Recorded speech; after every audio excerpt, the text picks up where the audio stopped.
Почитувани студенти, драги колеги, почитуван министер за внатрешни работи, почитуван декане, почитуван директоре на Фондацијата Конрад Аденауер, дозволете во овие воредни услови да ве поздравам преку првиот вебинар на проектот на Факултетот за безбедност и Фондацијата Конрад Аденауер, кој ќе се занимава со регионалните безбедносни предизвици и влијанието на новите државни актери за време на воредна и кризна состојба како резултат на пандемијата како глобална закана. Денеска овде со нас се студенти и професори од Факултетот за безбедност, исто така и стипендисти на Фондацијата Конрад Аденауер. Ние разговараме за исклучително интересна и актуелна тема и во овој момент се поврзани Берлин, Скопје, Софија и Белград и разговараме за исти заеднички предизвик, како сето тоа непосредно влијае врз безбедноста и кои се тврдите, меките мерки и јавните политики со кои се справуваат нашите држави и меѓународните организации. Пред нас се наоѓа период на повеќе неизвестности, но верувам дека конкретните мерки кои се превземени ќе придонесат кон справување на евентуалните нови ризици, но најважно е ова здравствена пандемија преку економската криза да не прерасне во безбедносна закана и загрозување на безбедноста. Особено е значајно да поразговараме и за воредната состојба како актуелно прашање во Република Северна Македонија и приносењето на одлуката. Верувам дека ќе се направи соодветна анализа на факторите и мерките кои влијаеле и придонеле кон ублажување на пандемијата како резултат на воредната состојба и пред се факторите ќе се носат врз безбедносен, правен и економски прашања, ќе бидат суштински при носењето на одлуката дали поредната состојба ќе биде продолжена за 10, 15 или нови 30 дена, имајќи во предвид дека сегашнава воредна состојба ги исполни очекувањата и се превземени соодветни мерки, имајќи во предвид дека здравствениот систем одговори и соодветно ги прифати бројот на заразени во нашата држава. Ние ќе се обидеме овде да направиме анализа на заедничките елементи на земјите од регионот и некој ќе праша дали успешно се справи македонскиот безбедносен систем со здравствената пандемија и воредната состојба.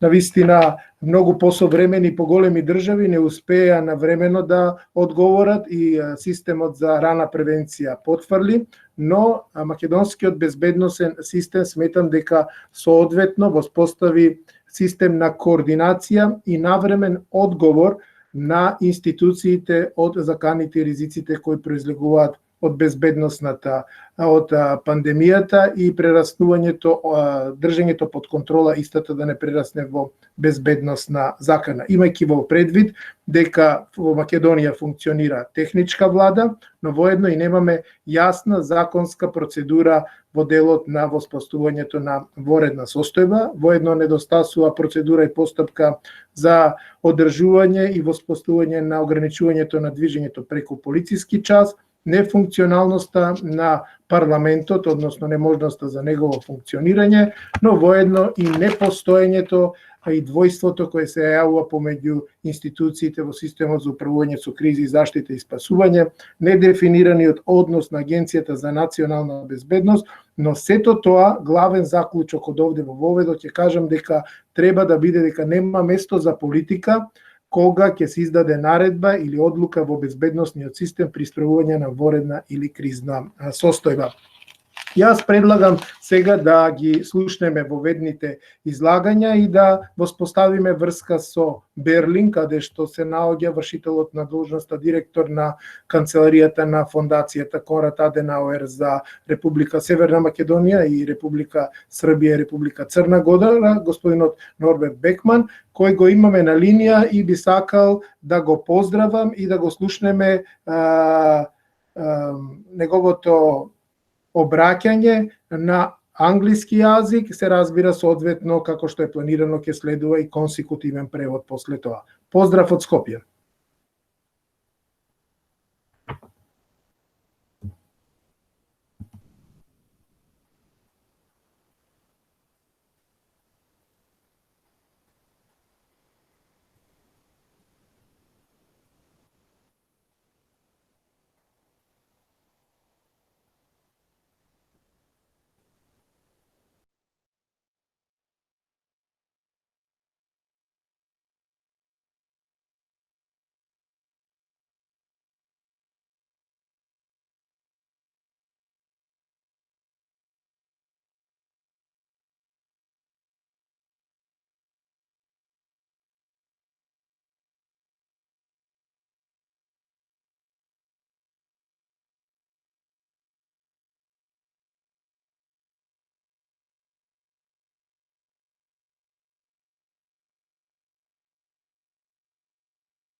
Дали се слушаме?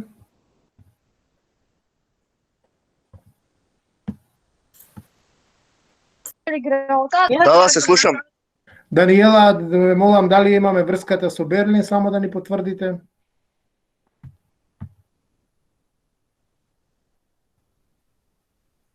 Роберт?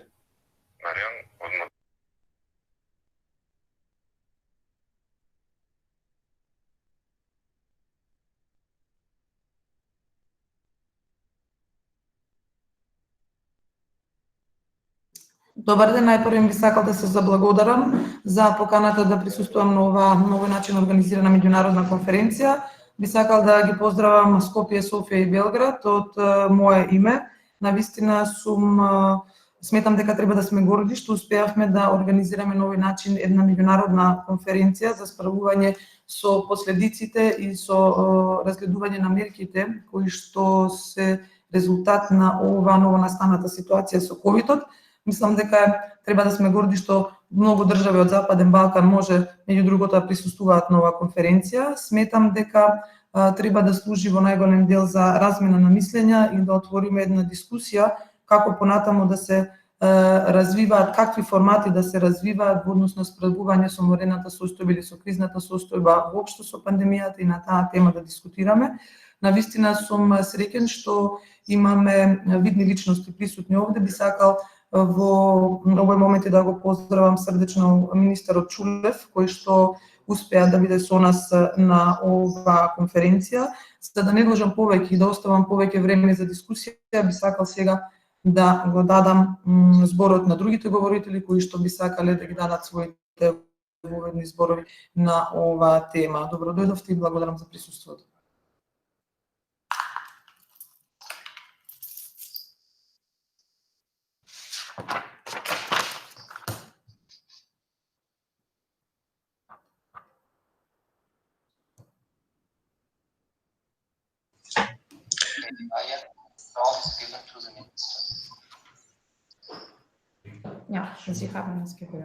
Дали тоа беше се од нашиот пријател од Берлин? Го очекуваме со глас да се вклучи, затоа имаме мала техничка проблеми, сега го очекуваме.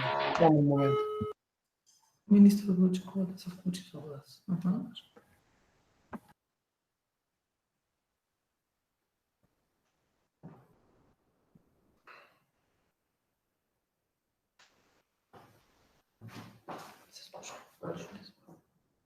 Никој ништо. Ево слушам, ми кажеш кој ќе зборат ми го најде.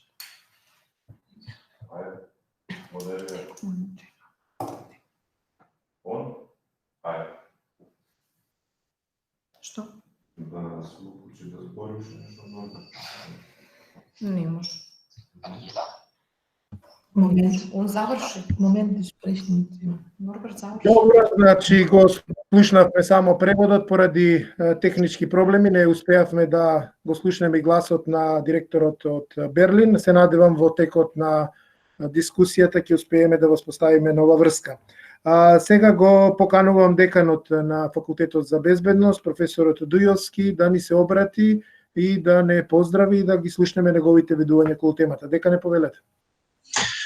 Благодарам, почитуван проректоре, почитувани колеги соработници од Фондацијата Конрад Аденауер, почитуван министер за внатрешни работи господине Чулев, драги колеги професори од Бугарија и од Србија, почитувани студенти.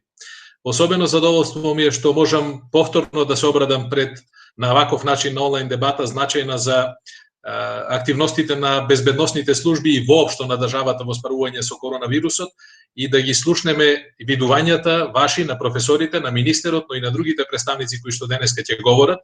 Факултетот за безбедност и Фондацијата Конрад Аденауер се партнери долг временски период и ние спроведуваме навистина многу значајни заеднички активности. Силно ги поддржуваме ваквите напори на двете институции да внесат квалитет во високото образование и да ги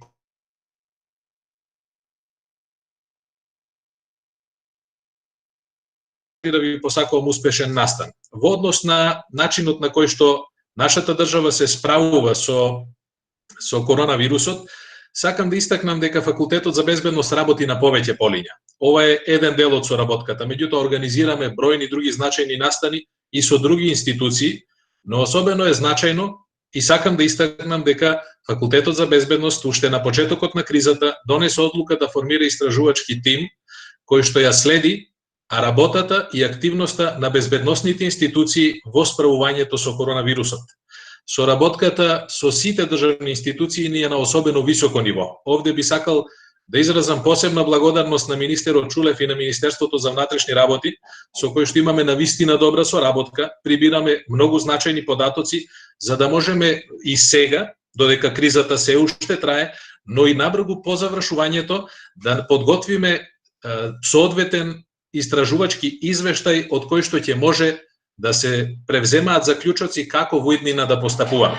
Кратко ќе споделам во однос на тоа што досега сме го прибрале како податок. Генерално, институциите во Северна Македонија добро се справуваат со кризата од безбедносен аспект. Ниту едно посериозно нарушување, ниту на јавниот ред, ниту пак на координацијата и комуникацијата помеѓу службите. Иако сме во чувствителен период во кој што функционира техничка влада, особено е за поздравување што нема ниту еден показател дека некоја безбедносна институција затаила во координацијата. Меѓутоа, видливи се проблемите на дел од институциите во однос на недоволната законска покриеност, немањето на соодветни средства за правни средства за аплицирање на секојдневната работа и се разбира меѓусебните проблеми за поголема координација и комуникација во дел од тие институции. Меѓутоа, на почетокот на кризата во владата е формиран главен штаб, кој што ги координира сите активности, се разбира и активностите поврзани со безбедност. Во секоја од ресорните министерства, а пред се во министерствата кои што се најмногу засегнати, овдека се безбедносната сфера, Министерството за здравство и економските прашања, односно ресорите кои што ги покриваат економските прашања, во сите ни функционираат соодветни координативни центри или пак штабови кои што одговараат соодветно на предизвиците на безбедноста и на другите се разбира соодветно сфери. По однос на почитувањето кое што граѓаните го искажуваат кон институциите, особено кон воведениот полициски час, може да се забележи дека има минимални отстапувања, но некои посериозни нарушувања на безбедноста не се констатирани, што е добро. Ние вчера имавме средба со министерот Чулев и кратко разговаравме околу другите видови на криминалитет. Тие нормално за вакви услови бележат намалување. За жал не е тоа случај со семејното насилство. Во овие услови, во вакви услови веројатно и е разбирливо да има зголемен степен на ваквите кривични дела. Но генерално безбедносните служби, полицијата, Министерството за внатрешни работи и другите кои што се надлежни за гонење на криминалот добро ја вршат работата. Веројатно е потребна поголема координација помеѓу Министерството за внатрешни работи и јавното обвинителство во однос на процесуирањето на кривичните дела поврзани со непочитувањето на мерките, односно кршењето на полицискиот час или пак загрозувањето на безбедноста во услови на заразнава болест, односно пандемијата. Но тоа се предизвици кои што ќе ги решаваме на дневна основа и веројатно ќе ни останат за понатаму. Наше, како научни работници, како универзитетски професори, е да го даваме нашиот придонес општеството да гради соодветни практики и соодветни политики. Токму затоа силно очекувам дека оваа поддршка која што сега ја даваме ние на институциите и обратно, ќе продолжи и во иднина, затоа што студентите кои што поминуваат низ вакви, па макар биле и онлайн дебати, ќе можат да научат и малку повеќе и малку попрофесионално и продлабочено да се впуштат во изучување или проучување на ваквите појави. Како постапуваат државите во случај на вонредна состојба, во овој конкретен случај светската пандемија. Ова се тешки времиња, меѓутоа токму во вакви времиња може многу да се научи. И затоа, драги студенти, бидете посветени, бидете заинтересирани и вие можете да му помогнете на општеството. Со таа мисла јас би го завршил денешното обраќање, ви посакувам успешна работа и се надевам дека ќе имаме плодна дискусија. Ви благодарам. Ви благодарам, декане, за вашето обраќање и направените кратка анализа на податоците до кои дојдовме преку интервјуата со носителите, креаторите на одлуки во безбедносниот систем, што е еден од анализите и податоците на овој проект, но во суштина ќе се направи компарација со трите држави. Сега го поканувам министерот за внатрешни работи да се вклучи и да го слушнеме неговото видување за како Министерството за внатрешни работи како носечки столб во безбедносниот систем се справува со актуелнава криза, потребата од вонредна состојба и генерално со ризиците и заканите. Почитуван министер, добар ден, повелете. Поздрав до представниците од Факултетот за безбедност, поздрав до представниците од Конрад Аденауер, поздрав до професорите од странство и почитуваните колеги од Факултетот за безбедност и сите други представници.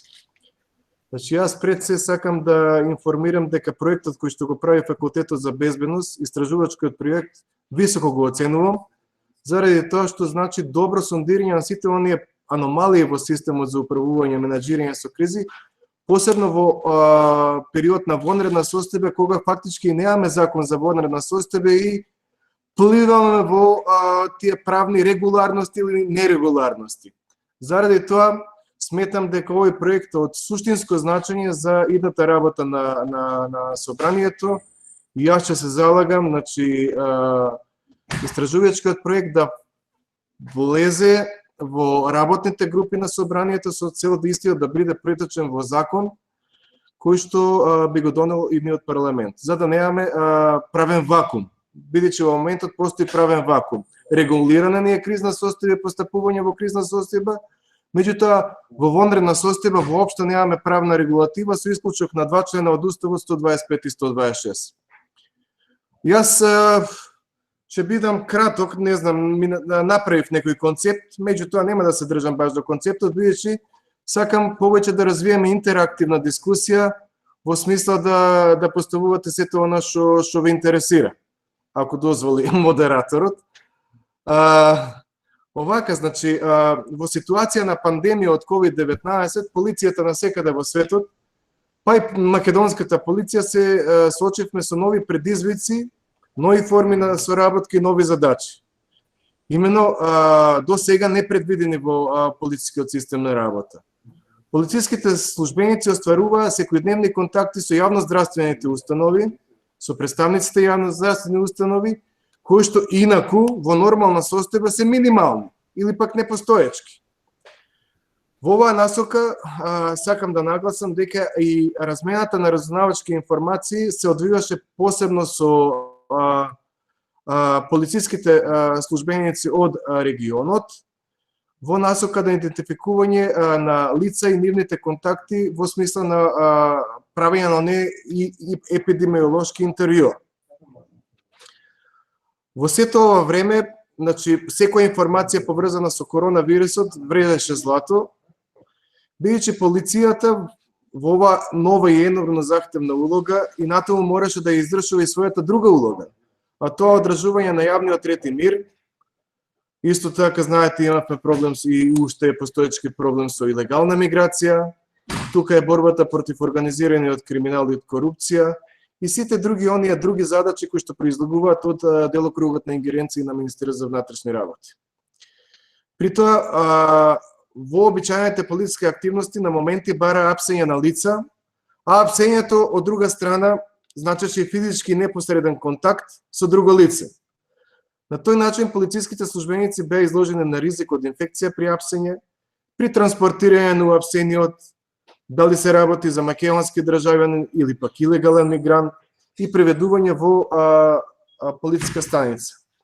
За таа цел на ниво на Министерство за внатрешни работи ние изработивме со цел заштита на вработените упатство со препораки за однесување на вработените во МВР во услови на пандемија од COVID-19.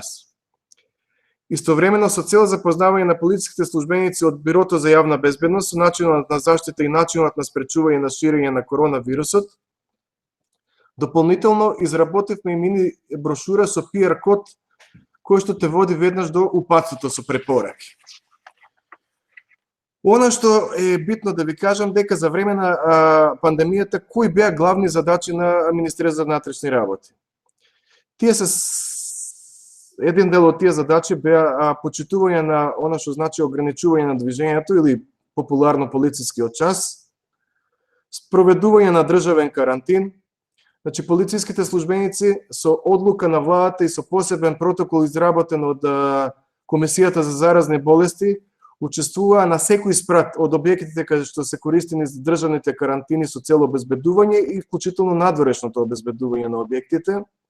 Истовремено, полицијата вршеше и контрола на решенијата за самоизолација на лицата, тоа се преку 15.000 решенија имаше такви. Вршевме подршка на персоналот на јавноздравствените установи во утврдување на контактите на заразеното лице. Значи, спроведувавме оперативни истражувања кога заразеното лице е утврдено со кај него COVID-19, значи се вршеше епидемиолошко интервју и на тој начин се утврдуваа сите негови контакти, кои што подосна се ставаа во самоизолација или им се вршеа тестирање. Дополнително, полицијата беше ангажирана во спровод на лицата кои што со хуманитарни конвои беа носени од страна на Министерството за надворешни работи до државниот граничен премин. Понатаму исто така посебни задачи и одговорности има граничните полициски службеници во смисло на интервјуирање на лицата кои што доаѓаат од странство и во смисло на проверка на дозволите на лицата кои што излегуваат и влегуваат во државата, посебно возачите на товарни моторни возила и така натаму и така натаму. Значи, појавата на пандемијата представуваше ново искуство во работата на полициските службеници. Заради тоа се зајакна и потребата од гранични проверки во услови на зголемена закана. Значи, покрај редовното профилирање со цел откривање на можни сторители на кривични дела и прекршоци, се вршеше и профилирање на лицата кои што доаѓаат од средно и високо ризични земји и лица кои што манифестираат симптоми на зараза од вирусот.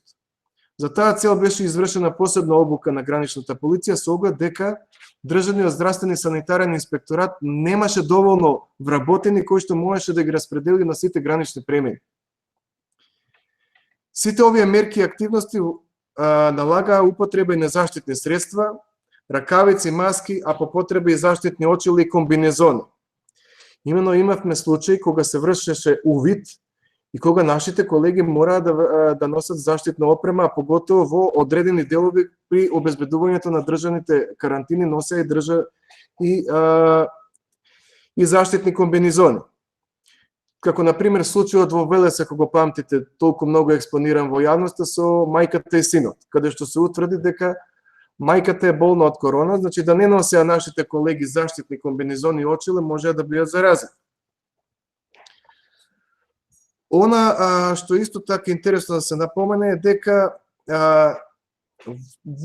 полицијата учествуваше и на граничните премини во смисла на нивно отварање или ограничување на сообраќајот согласно одлуките на владата.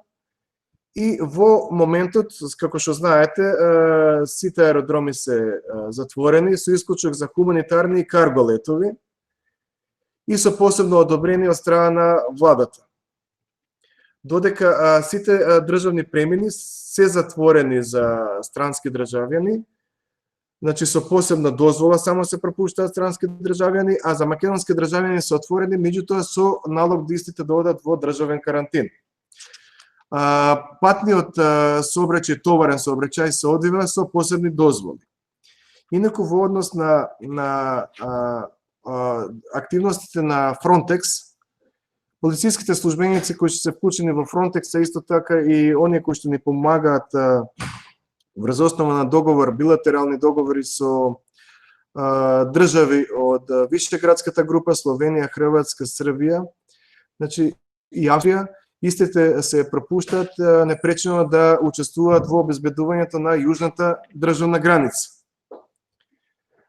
Во областа на илегалната миграција, пандемијата од COVID-19 резултираше со значително намалување на движењето на илегалните мигранти.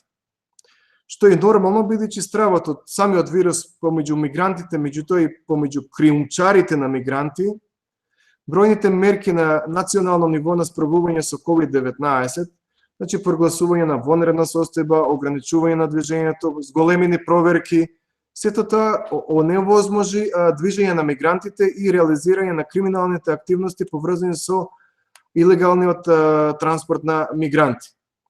Со тоа се намали бројот на обиди за илегален влез и излез на сите делови на државната граница, вклучувајќи го и криумчарењето на мигранти.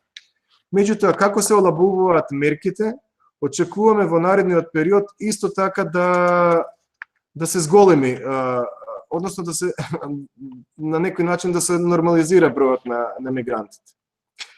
Во однос на мерките и активностите кои што ги презема Министерството за внатрешни работи, значи, како што кажа и професорот, на ниво на Министерството за внатрешни работи формиравме координативно тело, кое што секој ден во 8:30 сега во 9 часот има координативен состанок поврзано со активностите на Министерството за внатрешни работи со цел справување со заразата од корона и спроведување на одлуките на владата. Представници од Министерството за внатрешни работи учествуваа и во локалните кризни штабови, одделот на превенција на Министерството за внатрешни работи и учествуваат и во кризниот штаб на Центарот за управување со кризи. Ова посебно беше видливо во кога беше ставено областа на Центар Жупа и Дебар во карантин.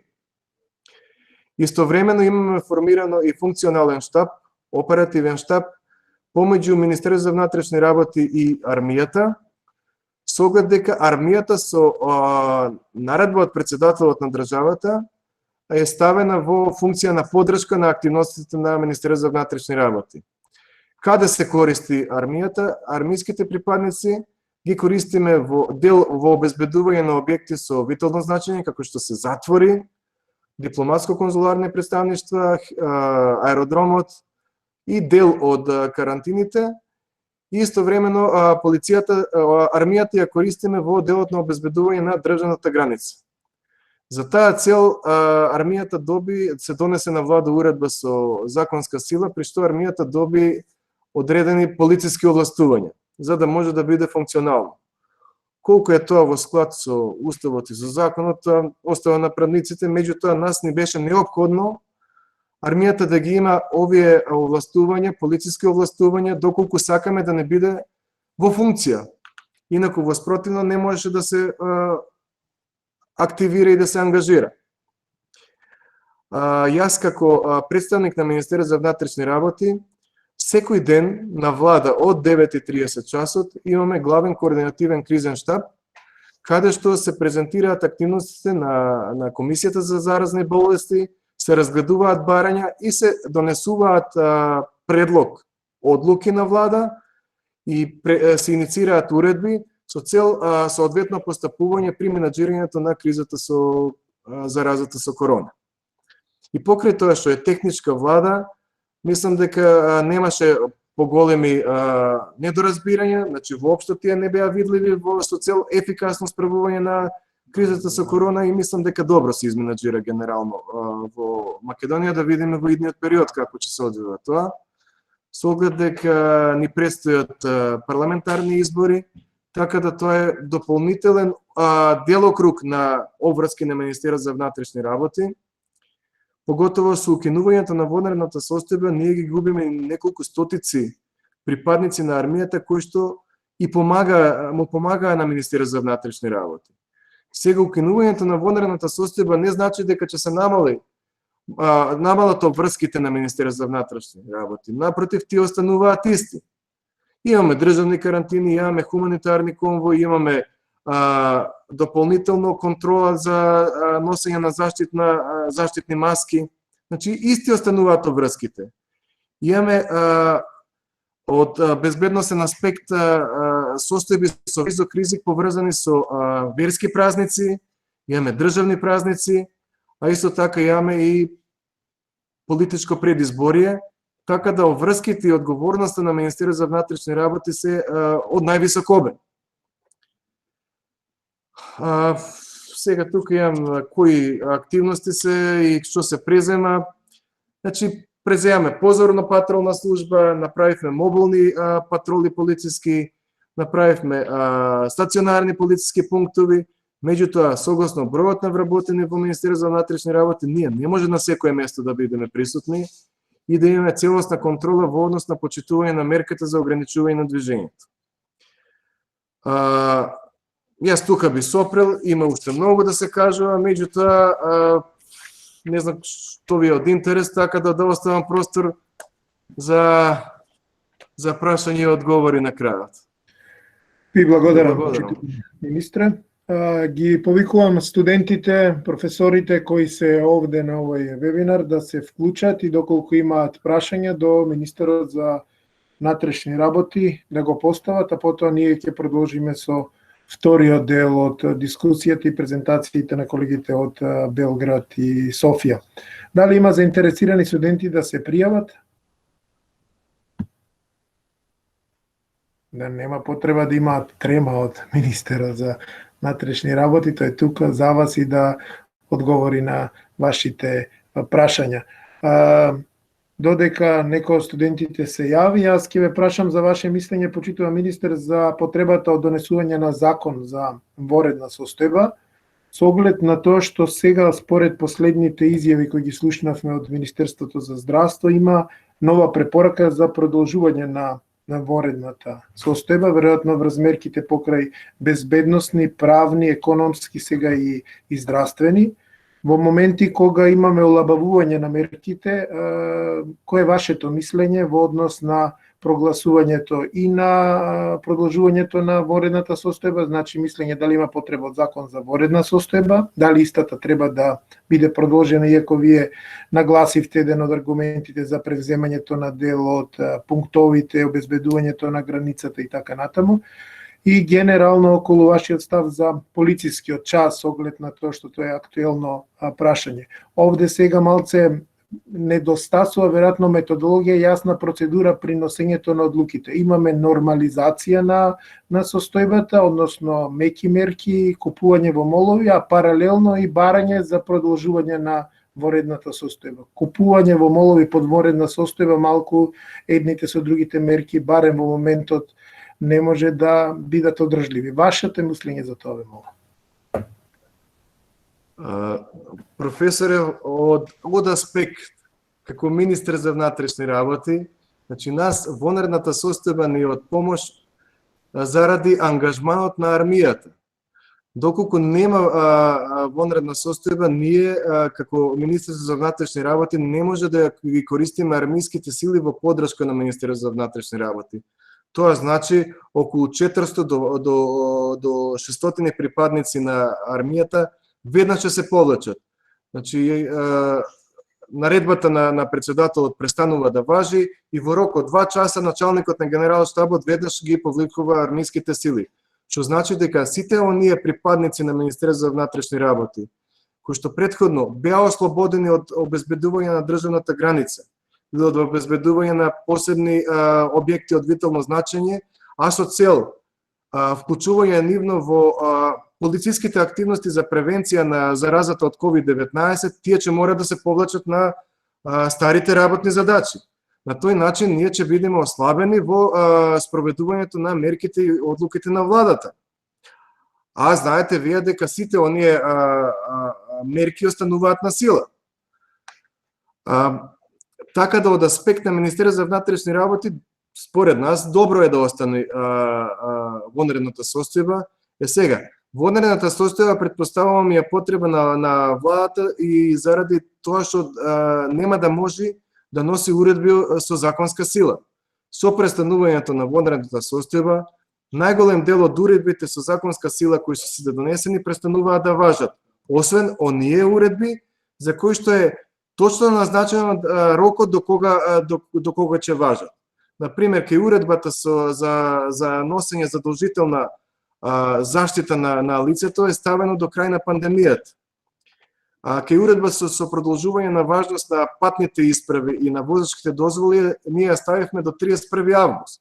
Со оглед дека имаме наши државјани во странство, на кои што им се тетени патните исправи и возачките дозволи за да може да се вратат во државата. Рековте, да, се олабавуваат мерките. Сега, колку е тоа реално или не, ние во влада и веруваме на Комисијата за заразни болести. Со оглед дека притисокот од политички избори е тука, јас верувам дека превладуваат само медицинските параметри. Инаку, вчера имавме, например, зголемен број на заразени од COVID-19, беше 20, од кои што 3 мртви. Значи, тоа е малтене кога имавме пик, тука негде беа тие бројки. Значи, тоа е многу над просекот. Дополнително, денес немаше уште на Комисија за заразни болести утринава, меѓутоа, мислам дека беше регистриран еден смртен случај и неколку други. Сега, дали се тоа изолирани кластери? Според оноа што ни информира министерот за здравство, значи, и тоа дека се работи од неколку града ново заразените, јас не верувам дека се тоа изолирани кластери веќе. Заради тоа што не е од едно место. До пред некој ден се работеше за изолирани кластери кои што од Министерството за здравство кажат дека им се под контрола. Меѓутоа, со оглед дека сега се работи за заразени од неколку града, значи тоа е веќе проблематично. Значи, јас не сакам да навлегувам и да преюдицирам за изборите, меѓутоа, сепак во услови додека не се смири заразата од корона на некое ниво што ги задоволува епидемиолошките критериуми, за нас како министер за внатрешни работи ќе не биде особено тешко да го реализираме, бидејќи е поврзано со работа на терен. В крајна линија е поврзано и со идентификација на евентуално носителите на изборни нерегуларности. Маската значи не може за идентификација на одредени лица кои што би се вклучиле во одредени криминални активности поврзани со изборни нерегуларности. Така да тоа е дополнително отежувачки фактор за нас како министер за внатрешни работи. Дополнително, наш главен партнер во организирање на фер и демократски избори ние мисијата на ОПСЕ, односно мисијата на ОДХР, вклучително и оние независни меѓународни наблюдувачи и домашни наблюдувачи како МОСТ. Овие избори не се обични избори за нашата држава, со оглед дека се работи за парламентарни избори. Значи се со висок безбедносен ризик. Не е исто да имате локални избори, председателски избори и да имате парламентарни избори. Парламентарните избори се од најголемо значење за политичките партии, вклучително и за граѓаните, и заради тоа секогаш во себе носат некој највисок прикриен безбедносен ризик од изборни нерегуларности и од евентуални безбедносни инциденти. Заради тоа, наш како министр за внатрешни работи, ни е потребно ситуацијата со короната да се стабилизира до одредено ниво, за да може непречено да ги извршуваме нашите активности.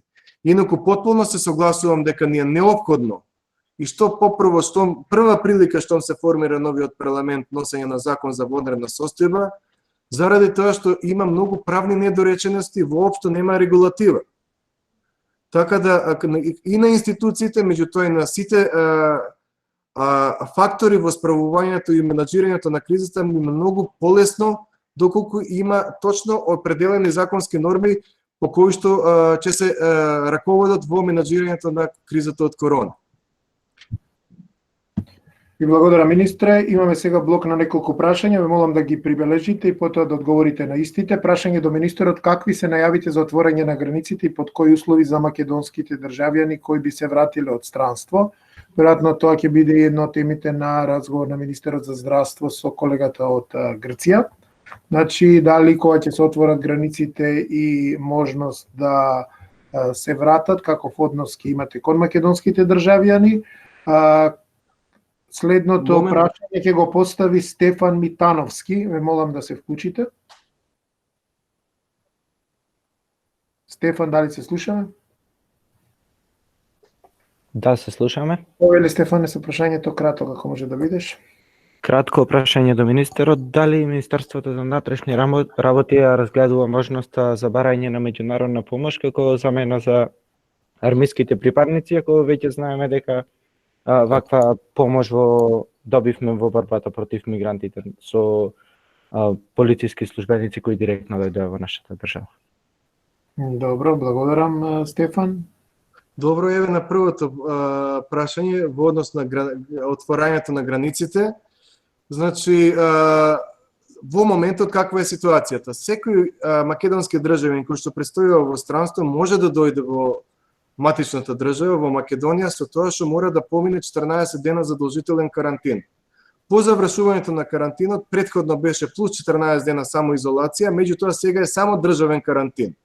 Ослободување од државен карантин е можно само на лично барање, поднесено до главниот координативен кризен штаб, доколку за тоа постојат одредени медицински индикации или доколку се работи за малолетно лице. Или пак доколку за тоа постојат посебни економски причини што ги утврдува владата.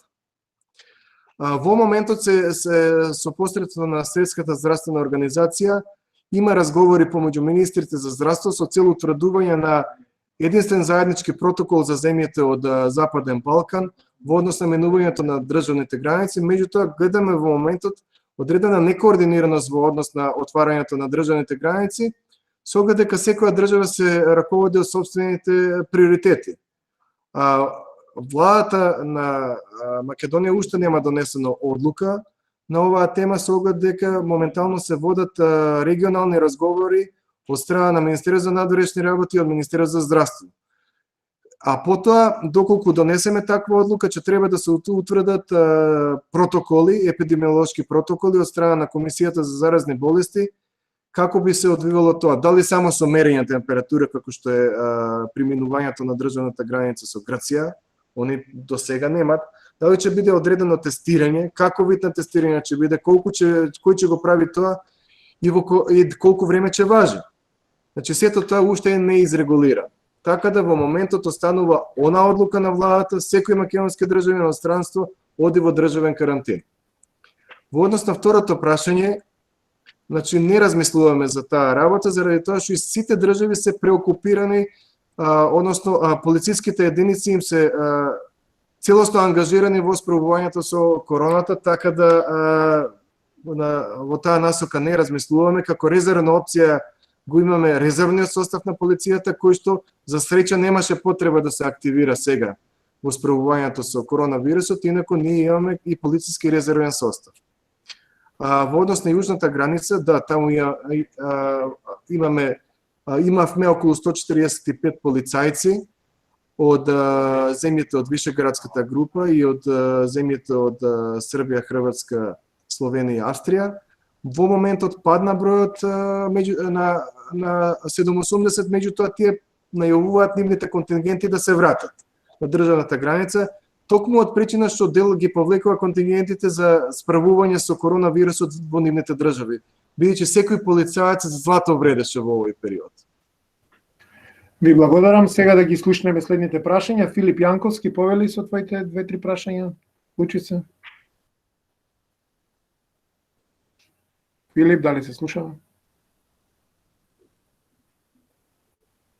Додека се вклучи. Да, повели. Моето прашање до министерот е каква е координацијата помеѓу самите министерства во оваа техничка влада со цел решавање на проблемот со COVID? Овде прашавте и до кога се очекува да трае време траењето да се намали на полицискиот час во однос на прашањето кое исто така сте го поставиле. Да, добро. Следното прашање Даниела Пановска, ве молам да се вклучите.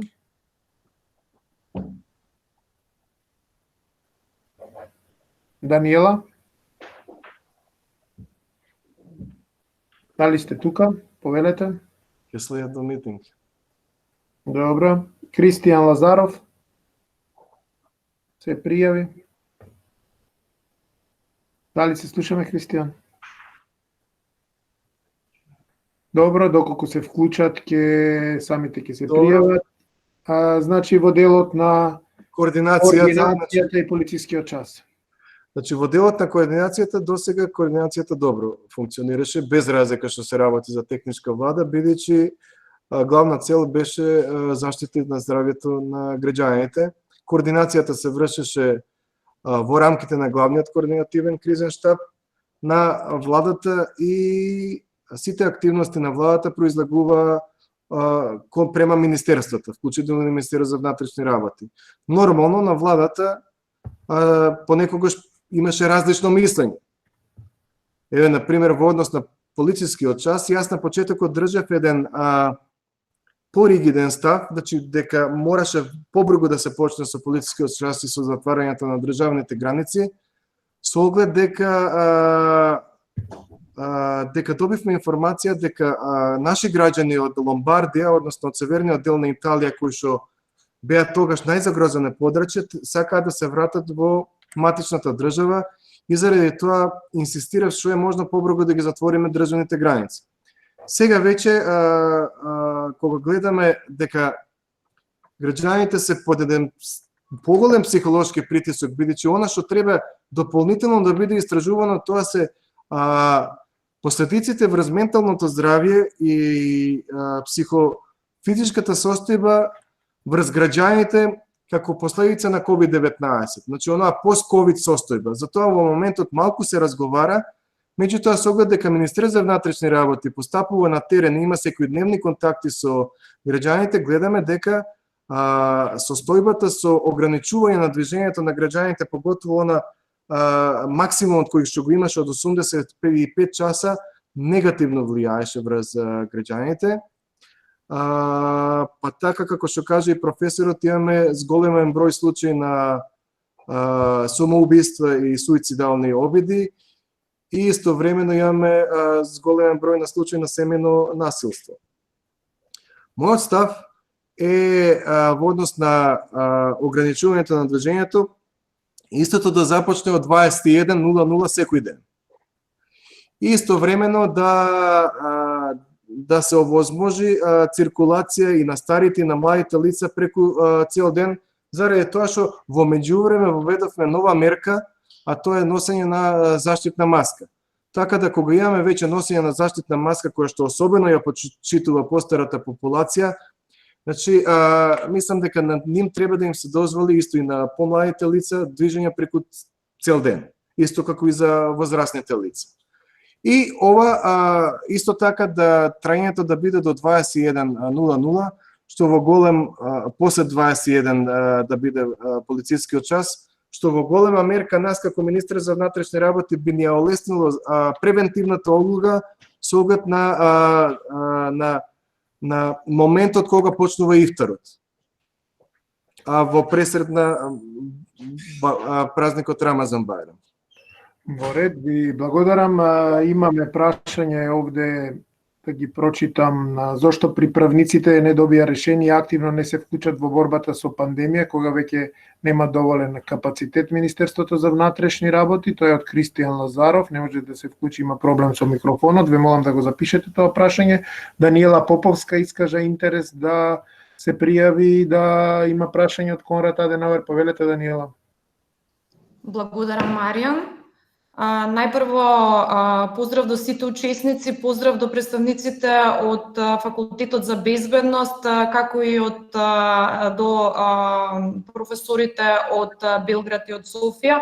Голема благодарност до министерот Шулев, кој што одвои време и навистина ја збогати денешната иницијатива.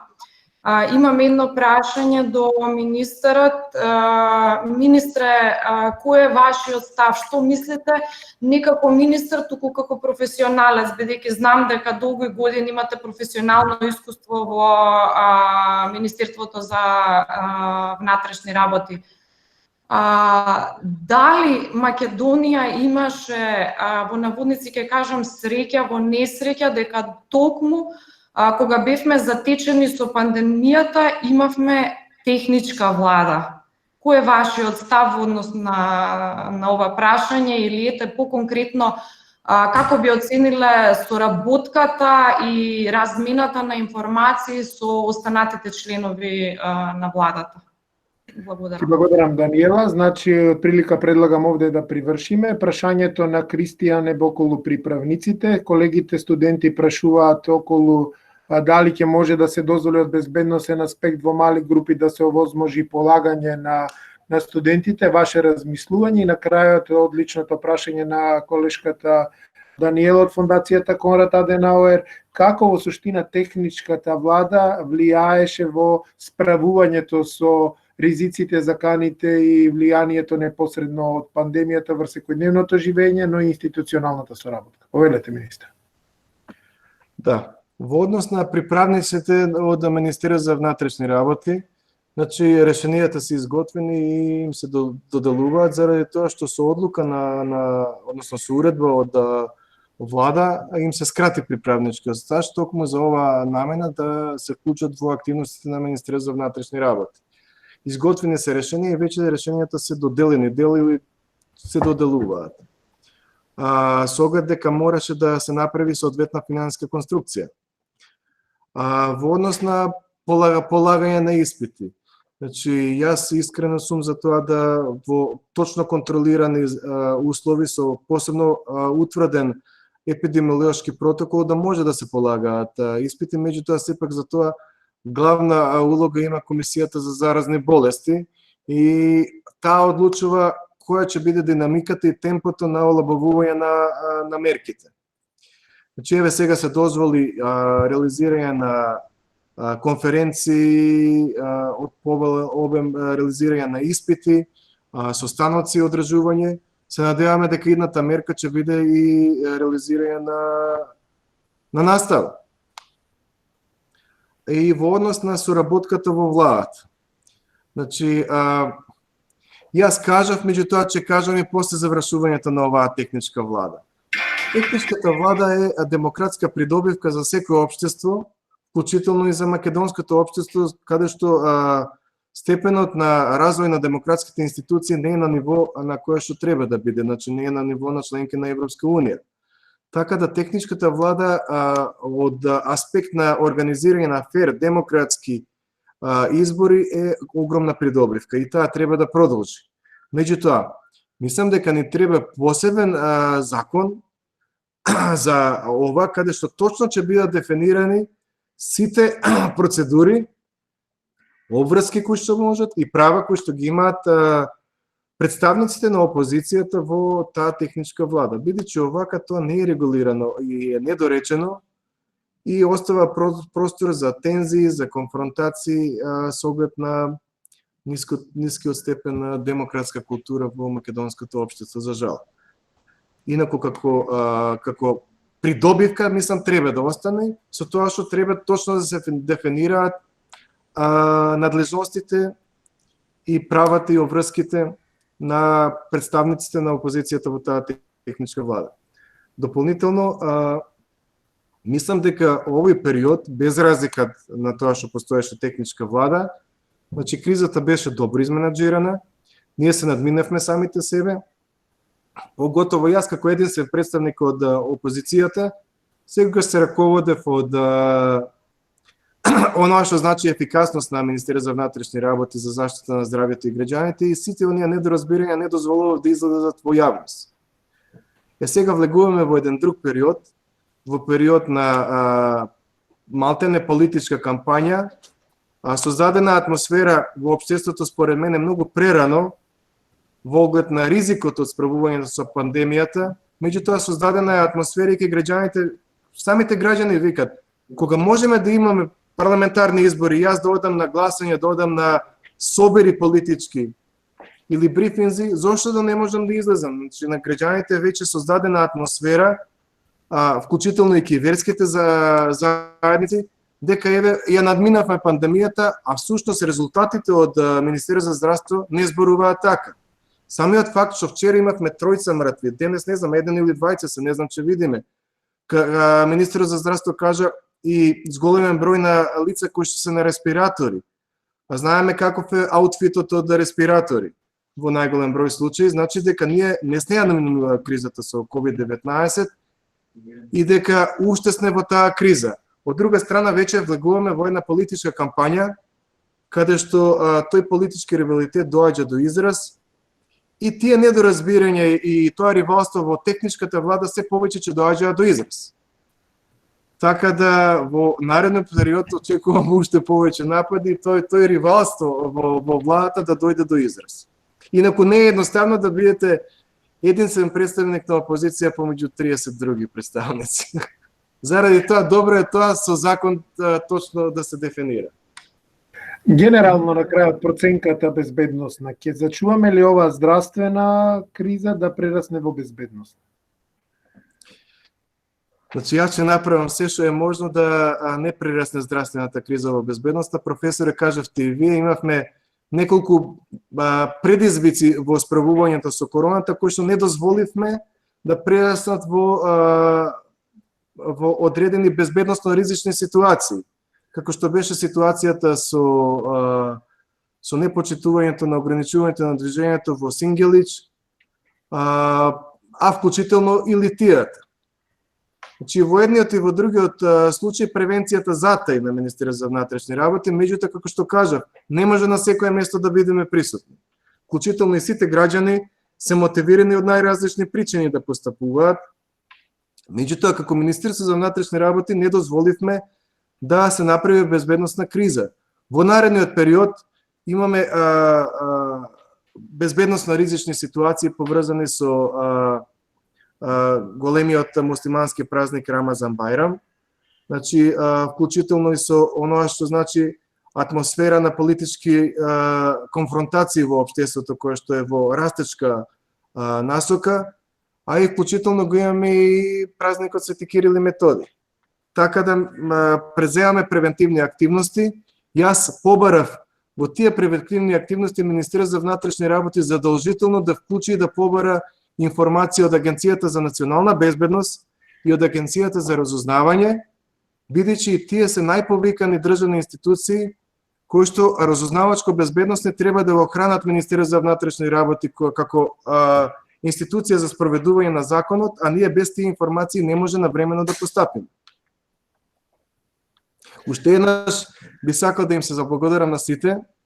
Исто така, јас Факултетот за безбедност ми е матична институција и сум особено горд за тоа и да ви кажам дека сте го избрали најдобриот факултет, не заради тоа што јас сум таму, меѓутоа, без разлика на што се кажува во општеството, доколку земете хронолошки ќе видите дека сите раководители во Агенцијата за национална безбедност, бивша УБК, Агенцијата за разузнавање или Бирото за јавна безбедност, најголем дел од нив биле со факултет за безбедност. Така да јас се надевам на уште многу овакви настани со факултетот за безбедност, а исто така планирам да склучиме после избори, кога ќе бидам пак министер за внатрешни работи, посебен договор со факултетот за безбедност, каде што на најдобрите 10, 15, 20 или 30 ќе видиме тоа студенти, би им се гарантирало задолжително вработување во Министерството за внатрешни работи. Почитувам министре, ви благодарам за одвоеното време, за дадените ветувања од институцијата на Министерството за внатрешни работи и верувам дека оваа соработка која имавме и во Агенцијата за разузнавање и сега во МВР ќе ја продолжиме и понатаму на било која позиција. Посакувам многу здравје и успешно справување со оваа пандемија и се надевам побрзо скратување и на воредната состојба и поголема нормализација на состојбата. Ви благодарам многу. Поздрав, чао. Секој поздрав. Се најбаво. Ние продолжуваме понатаму со денешниве активности и вебинарот го ја предлагам сега се вклучиме во Софија, колешката Татјана Дронзина од Софискиот универзитет има одредена презентација на како Бугарија се справува, таа ја укина воредната состојба и премина во кризна состојба или како согласно новите законот таму се нарекува, значи едно искуство и гледаме дека Македонија е во земите кои се уште има и воредна состојба и полициски час. Какво е искуството од Бугарија и справувањето со коронавирусот? Колешке Дронзина, големи поздрави до вас. Добър ден на всички участници в срещата, почитаеми господин министър, почитаеми господин директор, почитаеми господин заместник ректор, скъпи студенти, скъпи колеги. За мен е голямо удоволствие да ви поздравя от София и да ви кажа най-напред, че се радвам да ви видя живи и здрави, защото това е най-голямото и най-доброто, може би, пожелание във времена на криза. Искам също така, преди да започна, да поздравя колегите от Македония, Северна Македония, с влизането на страната в НАТО, защото покрай този коронавирус не успяхме искрено да ви се порадваме. Смятам, че това е една голяма стъпка напред, която Република Северна Македония направи и тя ще бъде последвана от много други.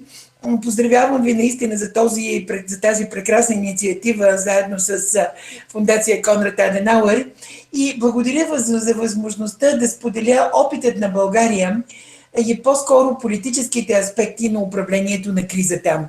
Искам ми се някакси да споделя презентацията, но да видя дали ще успея да го направя, защото тази платформа все още е малко нова за мене. Мариане, дали имаш... Може, предходно имаше, можете сега да се обидете още еднаш. Да, как да споделим презентацията, на която съм подготвила за вас. Предходно излезе презентацијата кога се обидовте да ја вклучите, значи истиот механизам и принцип. Тя беше ли видна преди малко? Да. Аха, чакай да видим сега дали ще бъде видна.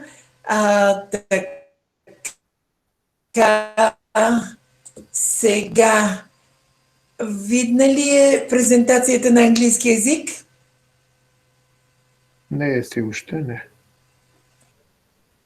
Не е все още. Изглежда нещо в настройките не съм направила както трябва. Нека да опитам още веднъж с използване на камерата. Имам сигурна връзка, повече информация. Мариане, би ли могъл да я споделиш от при теб презентацията? Я пушти ме, ако не на крајот на мейл, вие можете да продължите со дискусията. Добре. Просто ме се затруднявам да възстановя презентирането, защото не знам защо, може би защото съм направила нещо, което съм пипнала нещо в настройките, но така или иначе искам да най-напред да споделя какво точно ще засегна в този кратък преглед на българският опит. Най-напред ще си позволя да кажа няколко думи за началото и за това какво се случи в България, когато се разпространи коронавирусът в целия свят. Ние включително късно се присъединихме към страните, които са засегнати. След това ми се ще да кажа... Извинам, прекинам долу на екранот, имате за презентация, така да можете да десно. Има ли вече презентацията? Не, таму трябва да кликне, не знам, трябваше то предходно да го трябва да кликне на презентацията, ето, че кликам на нея, но появява ли се? Ало, колеги, вижда ли се презентацията? Не. Съжалявам. Така, на второ място искам да обърна внимание на създаването на Националния оперативен щаб, който беше една от най-важните оперативни мерки, които България взе. Обявяването на извънредното положение и свързаните с него конституционни проблеми. Разбира се, бих желала да обърна внимание на общественото мнение и на подкрепата на общественото мнение или респективно неговата съпротива. Много интересно беше да се наблюдава комуникационната стратегия на управляващата партия. Също така и за постепенното оформяне на две концепции за пандемията. След 2 месеца след нейното начало бих искала да погледна кой наистина печели и кой губи в цялата тази работа, защото това е интересно, и най-сетне да видим какви са оценките на управлението като позитиви и като негативи. Преминавам към началото, за да кажа, че в България сериозно се заговори за коронавируса в началото на февруари и съобщенията за началото на епидемията в други страни, в това число европейски и съседни на България, като че ли така не даваше много силно отражение. Българите не бяха много притеснени от цялата тази работа, може би водени от вечното си убеждение, че Господ е българин и че и този път ще ни се размине. Разбира се, това не се случи, защото когато се появиха първите статистики за смъртността в Европа, и въпреки, че на 28 февруари ние все още нямахме случай на коронавирус, на 8 март, на този чудесен празник, се доказа и първият вирус на болестта в България. Именно в този ден българите и българското обществено мнение се замислиха сериозно за това, какво точно трябва да правят и какво ще се случва. Пандемията се разпространяваше, между другото, и в съседните райони и в Европейския съюз. България пристъпи към създаването на Националния оперативен щаб.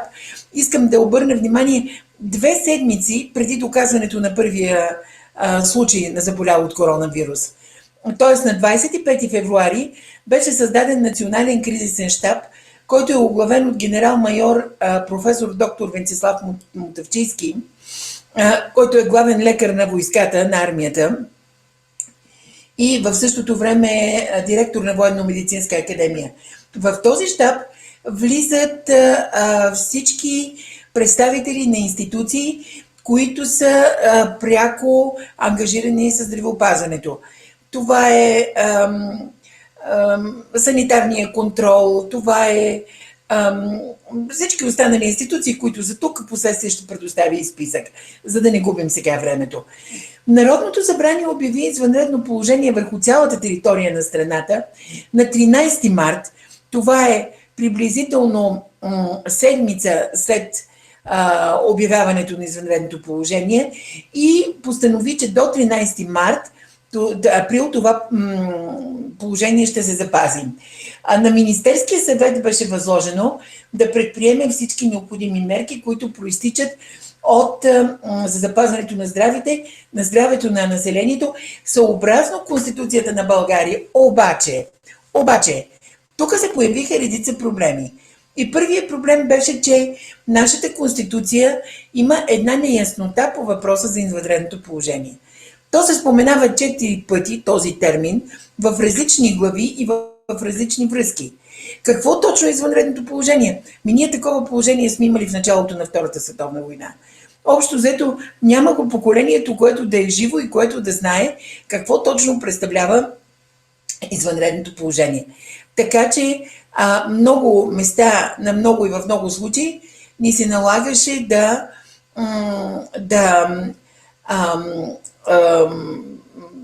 не да импровизираме, а да уточняваме какво точно представлява военното положение и ще доведе ли то до ограничаване на някакви права, която беше най-голямото притеснение на организациите, които защитаваха и защитават човешките права. Сега, да ви попитам, сега появи ли се вече презентации или все още не се е появила?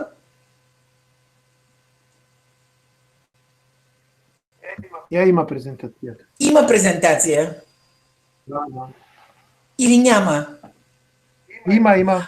Добре, чудесно. Така, думата ми беше, че имаме много конституционни неясноти, които конституционни ясноти трябваше да се изясняват в крачка. Искам в същото време да ви обърна внимание, паралелно с тези юридически дискусии и здравни дискусии, как се развиваше общественото мнение. 10 дена след въвеждането на извънредното положение, повечето българи одобриха действията на правителството. Тоест, действията на правителството получиха 74% на одобрение, което за България е много наистина, срещу 22% мерки на неодобрение. Може би от шока, който ние всички преживяхме през това време, повечето хора не възразяваха срещу мерките, като напротив ги смятаха за една защита, която е необходима и която ще ни помогне да се справим по-добре с вируса. Ето, вие можете да видите и нагласите на българското обществено мнение, където 67% смятат, че мерките са достатъчни, а 17% смятат, че те са твърде много. 15% смятат, че не са достатъчни. Както виждате, имаме хора, които желаят още повече мерки и 1% не са могли да отговорят.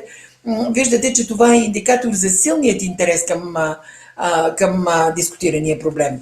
От тук нататък, какво се случи с комуникационната стратегия? Защото комуникационната стратегия е едно от най-важните неща, които трябва да бъдат изработени в ситуацията на коронавирус. Защо? Защото при всички случаи комуникацията и липсата на комуникация влияе върху управлението и върху кризата.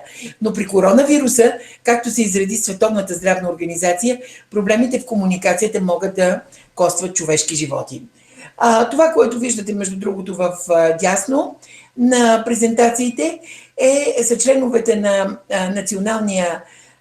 националния оперативен щаб, който е оглавяван от генерал Мутафчийски, където се намира ръководителя на Националния епидемиологичен институт, секретаря на щаба и представителите на още институции. Много често и премиера, особено първите дни, вземаше участие в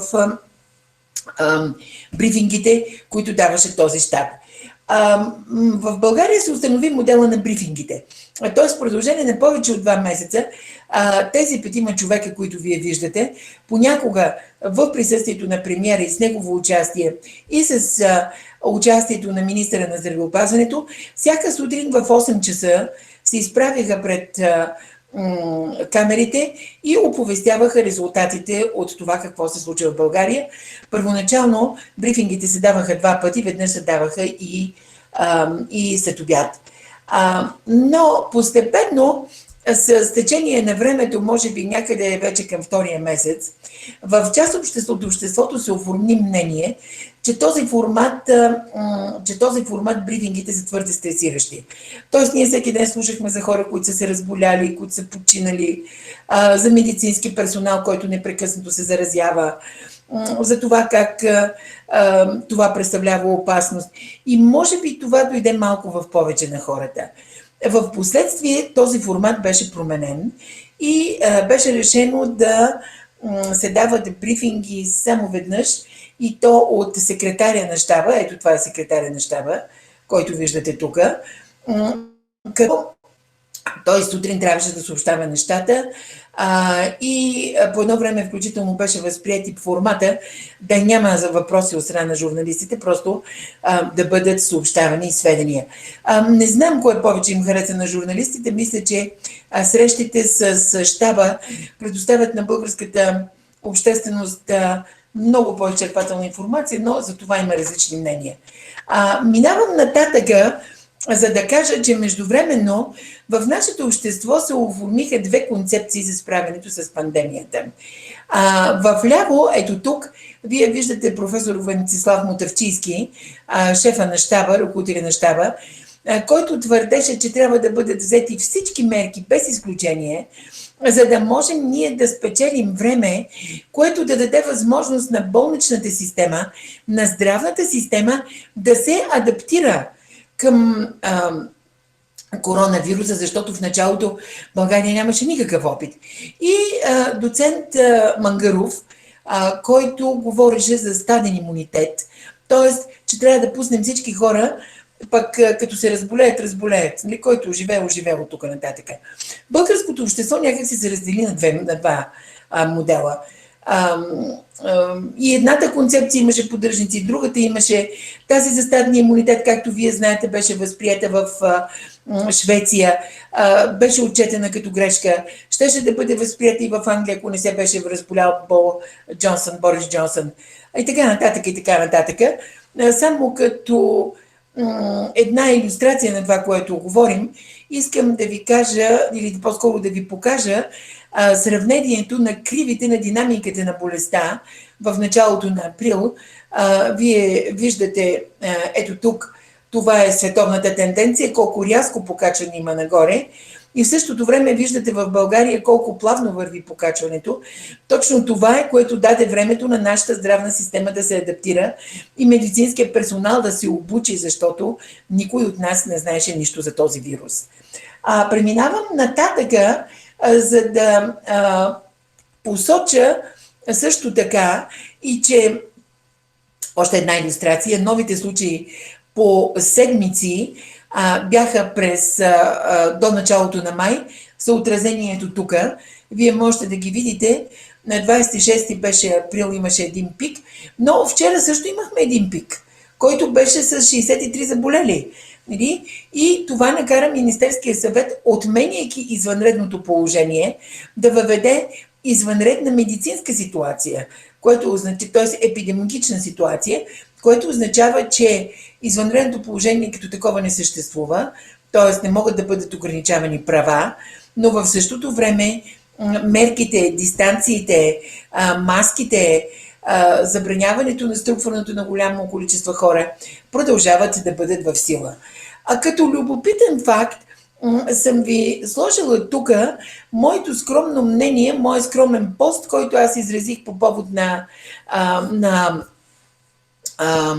спора между привържениците на стадния имунитет и привържениците на постепенното справяне с болестта, като опровергах това, че ние непременно сме длъжни да следваме примера на Швеция. В крайна сметка, да, Швеция, аз съм пълна с уважение към тази страна, която и чийто народ първо даде образование на сина ми, второ направи от тази пустош едно от най-чистите места в Европа и разбира се превърна в страна с най-голяма защита на човешките права и правата на детето, но в същото време аз не съм забравила, че Швеция е първата страна, в която през 1922 година беше открит институт за расова биология, нали, за расова чистота. Това е много преди Хитлер да говори. Не съм забравила, че там има 70 хиляди стерилизирани против тяхната воля хора. И че това стане ясно едва 1997 година и така нататък и така нататък. Тоест, припомнихме се, че в Швеция е имало бая експерименти с расова политика, каквито в България никога не е имало. И ако шведите могат да кажат, ами добре, който има да умира, българското светоусещане не е това. Може би другото е правилно, аз не твърдя, че не е правилно, но не е българското светоусещане. Затова ми се струва, че правителството ложи именно на това българско самоусещане и никаква такава политика от сорта на който оживее, не беше провеждана. Този пост придоби такава известност, че аз станах пишман, дето въобще го сложи, защото го препечатваше кой или не, но това е между другото. Това, на което искам сега да кажа, е какво се случи 2 месеца по-късно след обявяването на извънредното положение. Кой е печелищия и кой е губещия? Оценката на оперативния щаб остана много висока. Вървят слухове, че генерал Мутафчийски ще бъде предложен за президент при следващите президентски избори. Аз лично ще гласувам за него, разбира се, ако това се случи. Той има много висока степен на подкрепа. Правителството запази много високата си степен на подкрепа. Но опозицията в парламента, в лицето на Българската социалистическа партия, силно понижи рейтинга си. Тя достигна буквално така исторически ниски рейтинги, който означава, че ако в ситуация на пандемия наистина речеш да политизираш нещата, няма да те доведат до нищо добро. Рейтинга на президента спадна също безпрецедентно и много, защото той също се опитва да играе с опозицията, вместо да подкрепи мерките, които всъщност се взимат. Какво се случи обаче нататъка? Хората някак си свикнаха с мисълта за пандемията и от тук нататък ги подгони безпокойството за икономиката. Затова и аз съм сложила на този сайт заглавието "Безпокойството за икономиката надделя". Правителството стана обект на натиск от страна на бизнеса, особено на ресторантьорския бизнес, хотелския бизнес, бизнеса, който е свързан с култура и развлечения, който силно пострада, защото ресторанти, хотели и всичко останало тук беше затворено. И от друга страна беше подложено на натиска на синдикатите, защото хората започнаха да се боят какво ще стане с тяхните работни заплати и какво ще стане в момента, в който те се окажат без пари. На мен ми се струва, че първоначално правителството отстъпи пред този натиск, но с отмяната на извънредното положение в последствие се мобилизира и въведе, промени закона най-напред, който беше прият буквално в понеделник и вторник, и след края на извънредното положение, Министерския съвет по този нов закон може да обявява извънредна епидемична обстановка, каквато той обяви вчера вечерта. От днеска от 12 часа нощта тя е в сила в България. Какво да кажем за оценката на управлението, на санитарно-медицинската криза и на политическата критична ситуация? Аз казвам не случайно политическа критична ситуация, защото нямаме за момента нито политическа криза, нито криза на сигурността, но изживяваме една дълбока санитарно-медицинска консултация, т.е. криза. Що се отнася до тази криза, трябва да бъде казано следното. Най-напред, системата не беше подготвена. Хората си задават въпроса защо Сингапур и Южна Корея реагираха така добре. Защото те 2015 имаха криза. Имаха санитарно-медицинска криза, имаха пандемия и се справиха с нея. Те са научени. Ние обаче не сме имали криза от 70 години. Не сме имали такова чудо. Така че ние бяхме абсолютно неподготвени. На второ място, имаше една неподготвеност на персонала. Ние имаме до днеска повече от 240 заразени медици, които до голяма степен са заразени от неправилно боравене с личните предпазни средства. Но някои от тях за първи път ги направиха, за първи път ги сложиха. Липса на предпазни средства беше един проблем, който беше много сериозен в началото на кризата. В последствие със сътрудничество на Европейския съюз, с сътрудничеството на вътрешния бизнес, защото много предприятия в България преминаха към шиенето на маски от шиенето на дрехи, например. Този закон, този проблем беше решен още може би към края на първия месец. И искам също така да отбележа и недостатъчността на медицинския персонал. Липсата на медицинския персонал, ето тук съм го сложила като четвърта точка, липсата на медицинския персонал се усети там, където се получиха огнища или клъстери на заболяването. Например, в болницата във Видин, където буквално трябваше да се затварят отделения, защото лекарите се разболяха. И те представляваха в един момент там повече от заболелите болни. Инфекцията на медицинския персонал. По същия начин. Някои от медицинския персонал абдикираха от своите задължения. Просто подадаха оставка и се отстеглиха. Което накара много хора да се зададат въпроса колко струва Хипократовата клетва. И най-сетне състоянието на материалната техническата база на българските болници отново показа, че ние трябва да инвестираме много в здравеопазването. И сега минаваме на най-интересната част, може би, това е политическата криза и нейната оценка. Най-напред ми се иска да отбележа някои позитиви. Първият позитив е равното въвеждане на извънредните мерки. В резултат на това България и до днес е една от страните с най-нисък брой заразени. И това се дължи действително на решителното действие на правителството, въпреки идеята и въпреки усещането, че те ще се сблъскат с една много сериозна съпротива. В същото време, въпреки че въведахме рано мерките, тези мерки бяха сравнително либерални. Тоест човек може да отиде 100 пъти до магазина, може да отиде до фризьора си, може да отиде да се разходи. Разбира се, имаше една смехотворна мярка, такава, която беше свързана с това, че не можеш да си развеждаш детето, но можеш да си разхождаш кучето. Във връзка с това се появи един анекдот в България, който гласеше следното. Той беше по повод на това, че едно и също куче съседите го вземаха, за да можеха да излизат да се разхожда вечер. И анекдота беше следния.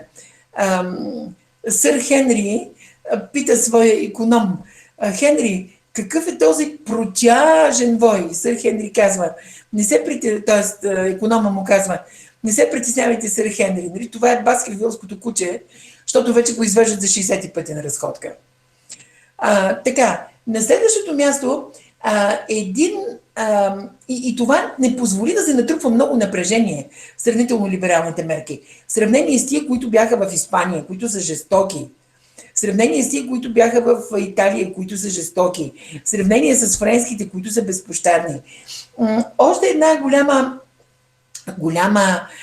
голям плюс имаше през цялото това време и това беше, че премиерът се изправи с лице към народа.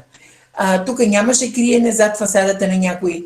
Както виждате, имаме страни, в които, например в Русия, Путин се оттегли много от политиката и делегира големи права на другите, но той рядко застава с лице към народа. Българският премиер-министър е непрекъснато с лице към хората. Той се появява непрекъснато, въпреки съзнанието, че това му носи много негативи. Навременно информиране беше предоставено от обществеността и то от най-компетентните възможни в държавата хора. Отговорност беше проявена към обществените организации и към различните обществени сектори и не само отговорност, но и отвореност. Правителството и диалога не отказаха на никого да диалогират, включително имаше случаи, в които производители на расът, на домати и на зеленчуци се обърнаха към него. Той реши на момента проблема. И други такива неща, които показват едно добро ръководство. Сега, какви обаче бяха и политическите негативи, защото такива, разбира се, има. Най-напред грешки в комуникационната стратегия. Сега, мене ако питате, аз въобще не съм сигурна, че имаше комуникационна стратегия. Но изглежда опасността мобилизира хората. И в този първи и втори месец на извънредното положение, премиерът и останалите членове на щаба действаха, как да го кажа, по вдъхновение, на основа на личната си харизма. Предоставяха напълно откровенно, не се бояха да изказват чувствата си, притесненията си, не се побояха да кажат сгрешили сме, учени сме, но нито веднъж не се скриха зад нещо друго. Други грешки бяха допуснати в оперативните действия. Сега имаше едно ненужно блокиране на столицата, имаше едни ненужни проверки на документи, които изнервиха хората и предизвикаха голями опашки.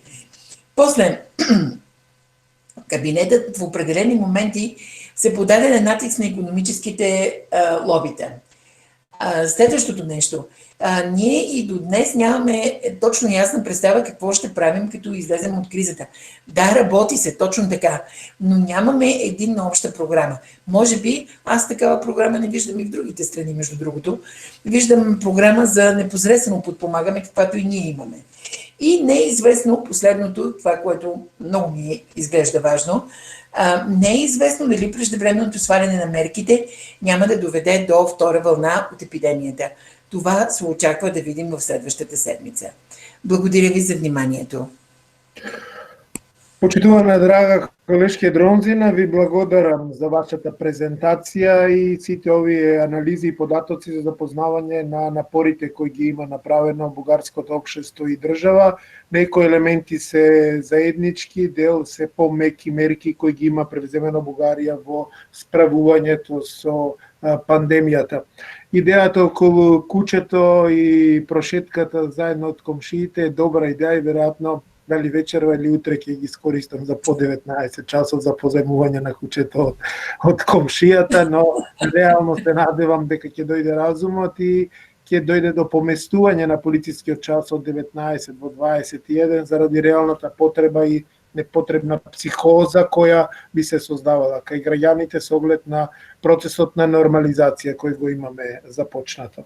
Ви Иначе благодарам. куќето винаги ви е на расположение. Да. Ќе се гледаме овие 2 месеца почесто преку една недела, ќе ги споредуваме и анализираме податоците во Белград, Софија и Скопје и на крајот заеднички ќе излеземе со police paper, односно заедничка публикација, анализа која ќе давиме во вид на јавноста. Ви благодарам, колешке Дрозина. Сега го поканувам колегата Стефан Сурлич од Факултетот за политички науки да видиме како е во Белград, кои се вашите искуства. Бугарија, Србија се соседи, но некако имаш и моменти кога едните на другите од Скопје се гледува на Белград или обратно. Значи овде имавте вие, мислам, едни потврди мерки, барем во делот на движењето на граѓаните, а сега е укината воредната состојба. Како се справувате во моментот? Стефане, поздрав од Скопје, повелете. Hvala mnogo, veliki pozdrav za vas i naravno velika zahvalnost što ste me pozvali da učestvujem na ovoj konferenciji. Mislim da je jako važno da imamo regionalni pristup ovom problemu jer ipak reč je o pandemiji globalnih razmera, a nekako deluje da se ponašamo resuverenistički, odnosno da želimo da damo odgovore na ovu epidemiju samo u okvirima naših nacionalnih država, a to nije moguće jer naprosto bez solidarnosti, bez mehanizama integracije, međusobne pomoći mi nismo u mogućnosti da se izborimo sa stvarnim izazovima ovog virusa, ali bilo koje buduće krize koja nas bude snašla. Ja bih sada želeo ukratko da kažem nešto o situaciji u Srbiji. Do sada je potvrđeno više od 10.000 obolelih od COVID-19, što u apsolutnim brojkama jedino Rumunija u okruženju ima veći broj obolelih. Takođe, stručnjaci u regionu su tvrdili da Srbija ne uspeva da se suoči sa obuzdavanjem epidemije i zato se postavlja pitanje zbog čega je došlo do naglog porasta obolelih iako je Srbija jedna od zemalja koja je uvela najrestriktivnije mere, znači vanredno stanje, upotreba vojske u aktivnostima, potpuno hermetički zatvaranje granica, policijski čas koji je za uskršnje praznike trajao i 3 dana, znači ljudi iz svojih kuća nisu mogli da izađu 3 dana. Prvi razlog, kako je navedeno od strane državnih institucija, jeste nagli priliv, odnosno dolazak ljudi iz inostranstva i obično se govori o ljudima koji su zapravo naša dijaspora ili kolokvijalno gastarbajteri koji su došli jer su osetili da je kriza većih razmera i da se najsigurnije osjećaju u Srbiji. Međutim, konstantno se od strane vlasti ističe broj ulazaka u zemlju, a zanemaruje broj izlazaka iz zemlje u datom periodu. Pa se tako tvrdi da je stiglo 400.000 ljudi iz zemalja pogođeni virusom, znači iz Austrije, Italije, Nemačke, iako je taj broj daleko manji. Zatim je usledio svojevrsni medijski linč u kome se isticalo da su svi iz dijaspore došli da eto tamo ne mogu da se leče ili im je skupo, da su poreski obveznici drugih zemalja, a došli su da dodatno otežaju poziciju Srbije. Čak i je izjava koja je bila tragikomična, odnosno ima karakter tragikomike, jeste eto da nije bilo ljudi koji su prelazili granice, mi ne bismo imali COVID infekciju. Pa mislim svaka zemlja je i došla u kontakt sa virusom zbog ljudi koji prelaze granice, putuju i mi živimo u jednom globalnom svetu, u globalnom kontekstu i sada optuživati bilo koga samo zato što prelazi granicu nacionalne države je potpuno suludo. I jednostavno krivica je u prvom planu, kao što sam rekao, stavljena na one koji su putovali ili oni koji žive van teritorije Srbije, a srpski su državljani. Sada potrebnije da se bolje istraži profil ljudi koji su se naglo vratili u zemlju, ali već sada možemo sa sigurnošću reći da nisu došli svi. Jer da su zaista došli svi kao što je to prezentovano, te brojke onda ne bi bile na stotine hiljada, nego bi bile milionske. Znači, vratili su se najugroženiji, vratili su se oni koji su na privremenom radu, oni koji odlaze da rade poslove na po 3 meseca, koliko dozvoljava Evropska unija, da budu na teritoriji Evropske unije i onda se vraćaju 3 meseca i tako ciklično. Često oni koji rade na crno, bez osiguranja, a takvih je mnogo. Tako da je došlo do svojevrsne sekuritizacije pandemije i ona je počela sa optužbama prema dijaspori da su to uglavnom ljudi koji se ne drže pravila, znači oni koji su došli, da je to oni ne samo što su doneli virus, nego se kreću slobodno, ne poštuju mere samoizolacije i sve ostalo, što nije bilo tačno. Naravno da imate ekstremne primere ljudi koji se ne drže pravila, ali taj procenat je podjednak i kod onih koji su došli u Srbiji i onih koji žive u Srbiji. Naprosto imate jednu grupaciju ljudi koja se opirala merama koje je usvajala država i nije moglo da se sada ta krivica samo pripiše onima koji su došli u Srbiju, a koji inače već duže vreme borave ili žive u zemljama Evropske unije. Isto tako, došlo je i do nekog osjećaja, kako da kažem, otuđenja, jer na jedan put ti koji su državljani Srbije, oni više nemaju ista prava kao i ostali koji žive u Srbiji, iako ta dijaspora godišnje u doznakama šalje više od 3 milijarde evra. Znači, od naše dijaspore 3 milijarde evra godišnje stiže u Srbiju kao pomoć porodici, rodbini, ulažu u svoje kuće, u imanja, u biznise i taj način doprinose i upošljavanju ljudi i boljoj privrednoj situaciji u Srbiji. Na kraju, i bez te činjenice, oni su državljani Srbije i imaju puno pravo da se vrate bez osude bilo koga u Srbiji. Drugi razlog koji se navodi, a koji govori o naglom porastu broja obolelih i značajnom broju umrlih je ljudski faktor, odnosno pojedinci koji su bili na odgovornim pozicijama, a nisu se pridržavali mera i uputstava stručnjaka, pa su doveli do pojave žarišta na nekoliko lokacija širom Srbije, a posebno u domovima za stare, odnosno gerontološkim centrima, i to su bili veliki problemi za stručnjake i medicinsko osoblje, jer govorimo o najranjivijoj grupi, ljudima koji su stariji od 65 godina i koje ovaj virus itekako najviše pogađa, odnosno ugrožava im život. Svakako sa uvođenjem vanrednog stanja kreiran je opšti bezbednosni narativ u kome se vodi rat protiv nevidljivog neprijatelja. I mnogi su s jedne strane osuđivali prisustvo vojnika sa punim naoružanjem ispred bolnica, dok su neki tumačili da je to dodatni faktor sigurnosti i da to zapravo uliva poverenje građana u državu i njenu borbu protiv epidemije i da smo mi, kao što je to glavni epidemiolog on rekao, u nekoj vrsti ratnog stanja. Ali u ovom slučaju reč je o nevidljivom protivniku, odnosno virusu koji napada i koji sa sobom nosi ozbiljne posledice po stanovništvu.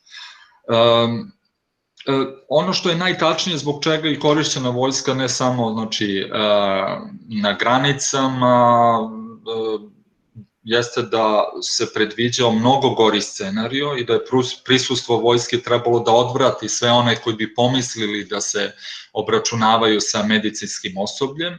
Nezadovoljstvo je u početku bilo uzrokovano slabom koordinacijom, naprosto epidemija iznenadila, bilo je loše koordinacije službi, trebalo je da se oslobodi poseban prostor u bolnicama za obolele od korone, postoje nedostatak testova, zatim dugo se čekalo na rezultate, gde su u istoj prostoriji po nekoliko dana boravili i zaraženi i oni koji su zdravi, i to je izazivalo nezadovoljstvo kod onih ljudi koji su očekivali da će taj proces i testiranja i svega ostalog biti mnogo brži. Takođe, na početku epidemije nije bilo dovoljno zaštitne opreme, ali su ubrzo donacijama, ali i domaćim snagama obezbedilo da ta sredstva ne nedostaju. Sada, nakon kritika moram da ukažem i na pozitivne strane. Prvo, ono što je evidentno iskustvo iz Srbije, da su se institucije oslonile na ljude iz struke i slušale njihove savete kako upravljati epidemijom, da je svakako činjenica da zdravstveni sistem u Srbiji nije idealan i da se već godinama suočava sa mnogim nedostacima, ali da su zaista korišćeni svi raspoloživi kapaciteti da se blagovremeno i kvalitetno odgovori na ovaj izazov, naravno u okvirima postojećih kapaciteta i granica. U kriznim vremenima koji su zapravo započeli sa objavom epidemije, stručnjaci, odnosno lekari su postali deo kriznog štaba i određivali na koji način bi trebalo građani da se ponašaju.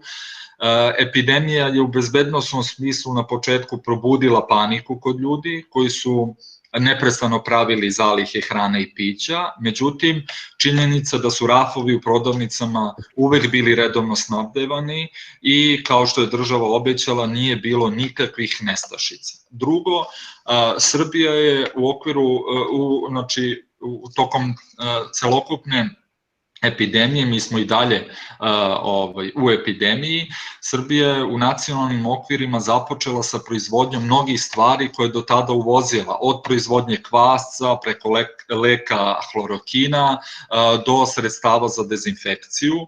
Nedavno je jedna firma prezentovala i proizvodnju prvih primeraka respiratora, očekuju se i delotvorni testovi na COVID-19, tako da se celokupna privreda koja je imala za to mogućnosti i kapacitete preorijentisala na ona sredstva i one proizvode koji su u ovom trenutku najpotrebniji, i to jeste jedan razlog da se oda priznanje da su državni i nacionalni kapaciteti mogli da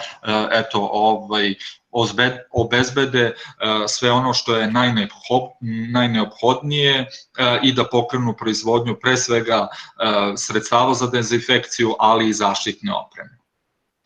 Zatim, ova globalna pandemija doživljena od svih zemalja kao pretnja po bezbednost građana najvišeg nivoa, i to se mora priznati. Virus je paralisao društveni život, stopirao ekonomiju i privredu, ali i zanemario bilo kakvu međusobnu saradnju i solidarnost. Tako je, na primjer, u nabavci respiratora došlo do sveopšte grabeži u koju su se uključile informativne i bezbednosne agencije, formiralo se globalno sivo tržište, osujećivali su se transporti već naručenih respiratora.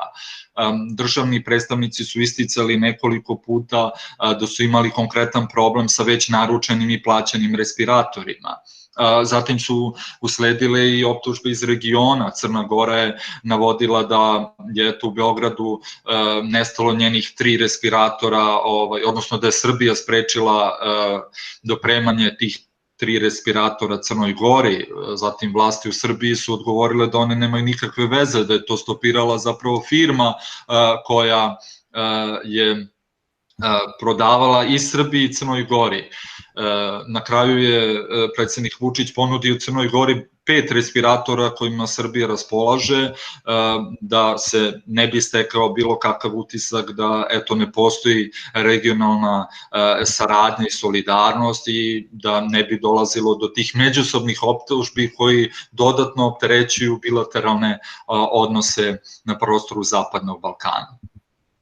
Međutim, iz svega ovoga i onom bezbednosnom smislu možemo slobodno reći da su mnogi postulati međunarodnih odnosa prekršeni i da je došlo do zaista ogoljene i beskompromisne resuverenizacije u kojoj je zaštita od epidemija svedena pre svega na nacionalne snage. I na početku epidemije do onog samog vrhunca vi ste imali vrlo retke primere međusobne pomoći i podrške. Bilo je zapravo potrebno i vreme da i one mnogo jače, ekonomski jače zemlje se uhvate u koštac sa nastalim problemom i da steknu uslove da pomažu i drugima i onda su i usledile mnoge donacije. Isto tako mogu da kažem što se Srbije tiče da policija i vojska su tehnički i logistički doprinele poštovanju pre svega mera zabrane kretanja, primjena mera karantina, poštovanje samoizolacije, kao i obezbeđivanje ad hoc COVID privremenih bolnica, pre svega za ljude koji su imali asimptomatske znake bolesti, to jest nisu imali nikakve simptome, međutim nosioci su virusa i zbog toga je bilo potrebno da budu u nekoj posebnoj improvizovanoj bolnici i da provedu u samoizolaciji propisano vreme. Ja bih u poslednjem delu svog izlaganja želeo da se osvrnem na dva konteksta u kojima se Srbija nalazi, u jednom globalnom i drugom regionalnom. Globalno u sve zahvalnosti na pomoći koja je stigla iz Evropske unije i Rusije, u više navrata je apostrofirana presudna pomoć Kine u sredstvima, ali i ljudstvu, budući da su stručnjaci i medicinski radnici dolazili u Srbiju i savetovali tokom epidemije. Kineska ulaganja, presudna pomoć u pandemiji, isticanje bratstva i prijateljstva sa Kinom ukazuju na sve veću povezanost Srbije sa ovom globalnom silom i pitanje je kako će se to odraziti u narednim godinama u kontekstu sveopšte rekompozicije polarnosti u svetu i kako će biti globalna pozicija Kine nakon ove sveopšte pandemije. Drugo, Srbije i druge zemlje Zapadnog Balkana su postale svesne da njihovi međusobni bilateralni problemi mogu u trenutku postati potpuno izlišni i beznačajni u krizama koje su bile, koje jesu i koje nadolaze, počev od migrantske preko pandemija virusa do nekih sledećih izazova. I stoga je vrlo važno da zemlje Zapadnog Balkana i pre svega njihove političke elite i lideri shvate da postoje mnogo veći problemi i izazovi od onih nekih starih antagonizama i konflikata koje mi već nasleđujemo iz decenije u deceniju. Moram takođe i da povežem sa tim da kada već govorimo o bezbednosnom aspektu, probuđen je u Srbiji jedan veoma glasan antimigrantski stav koji je iznenadio i šokirao. On ne dolazi od predstavnika vlasti, jer vlasti su vrlo jasne u stavu da su migranti dobrodošli i da je to naša humana obaveza. Ali postoje određene grupacije koje su sve jače i koje se šire društvenim mrežama, koje su plasirale lažne vesti o tome da postoji tajno naseljavanje migranata u vreme korone i da će to demografski u potpunosti da promeni Srbiju. Isti slučaj i sa 5G mrežom. Probudila se teorija zavere, kako je to baš u Wuhanu gde je virus nastao, se prvo uvela 5G mreža, da tu postoji određena povezanost, da se ta 5G mreža sad ugrađuje i u momentu pandemije koronavirusa, ali istraživanja su pokazala da stavova građana da ne više od 10-15% ljudi zaista veruje u tako nešto. Svakako, znači, imamo određenu populaciju koja govori o različitim teorijama zavere, od onih da je taj virus zapravo veštački, do onih da on uopšte ne postoji, nego je osmišljen da bi se umeđu vremenu instalirala 5G mreža i naselili migranti. I posebno bih želeo na kraju da apostrofiram odnose Beograda i Prištine, pozitivne i negativne strane, zato što je ipak došlo do, bez obzira što sada trenutno dijalog je u zastoju, došlo je do saradnje, do komunikacije dva ministra zdravlja i to je za svaku pohvalu, iako su optužbe i kritike dolazile i s jedne i sa druge strane. Činjenica je da je Kosovo dozvolilo da u srpske sredine dođu medicinski radnici i doktori koji su bili neophodni. Zatim je takođe činjenica da je Srbija poklonila Prištini 1000 testova za koronavirus i da je to jedan pozitivan primer koji samo treba ohrabrivati, a nikako nalaziti neke mane ili negativne kontekste, jer naprosto reč je o jednoj krizi koja je globalna i od nas očekuje da budemo u potpunosti solidarni. I ako imamo bilo kakvu političku aspiraciju učlanjenja u budućnosti u Evropskoj uniji, prvo treba da na delu pokažemo da smo spremni da se mi međusobno integrišemo, a potom i da postanemo deo jedne šire evropske porodice. Ja bih ovde stao i dao mogućnost ukoliko ima neko pitanje ili komentar. Hvala. Благодарам, Стефан, за вашето излагање, детално објаснување на состојбата од почетокот до сега, како Србија се справува со пандемијата и генералниот заклучок и на мерките од Софија и од Белград е дека координирано навреме се превземени мерки и институционално организирање на безбедносниот систем во справувањето со ризиците од пандемијата, значи има одредена форма на координација помеѓу институциите, има различен тип на мерки, од оние меки до тврди мерки и алаки кои ги применуваат властите во справувањето со пандемијата. Заеднички е прогласената воредна состојба и во Белград, и во Северна Македонија, значи Србија, Северна Македонија и Бугарија, но суштинска е потребата од план за посткорона, значи доколку излегуваме од ворената состојба како тоа што го направи Србија, Бугарија, сега и нашата држава, дали во суштина размислуваме за еден суштински поголем план за посткорона делување на земјата покрај тие протоколи за меко ослободување, со оглед на тоа што денеска ја слушнавме барањето за воведување на нова воредна состојба во земјата, но паралелно и најавата дека имаме протокол од кој политичките активисти ќе може да додат од врата на врата и да спроведуваат политичка кампања, омекнување на мерките за користење на трговските центри. Од тука мислам дека координација на сите тие мерки заедно со олабавувањето на полицискиот час е суштински за постепено влегување во една друга фаза, но и потребата пред се на регионална соработка и споделување на информациите, но и заедничко отворање и на границите, бидејќи како според моите информации Белград веќе тоа го бара од официјално Скопје,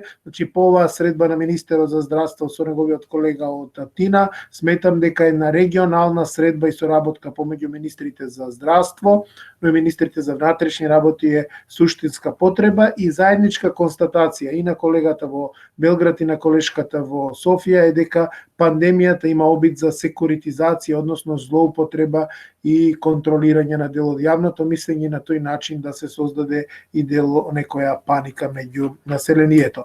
Веќе 2 часа во овој вебинар ние сме активни и делуваме, доколку има студентите прашања, јас би ги повикал да се вклучат, во спротивно би ја закажал наредната средба за после 12, односно до 14 дена, некаде околу 27 мај, кога планираме да се одржи следиот вебинар и разговор околу следната тема на овој заеднички проект. Слушателите, студентите, професорите внимателно слушаа, правеа прибелешки, сите овие излагања ќе бидат и дел од една заедничка публикација во кој ние овде вклучените во проектот ќе издадеме со фондацијата Конрад Аденауер. Бидејќи направивме една сеопфатна анализа и преку разговорот со министерот за внатрешни работи и денеска преку колегата Сурлич и колешката Дронзина, сметам дека полека ги исцрпуваме темите за денешниот настан. Дали има некој да се јави или пак ќе ги чуваме силите за 27 мај.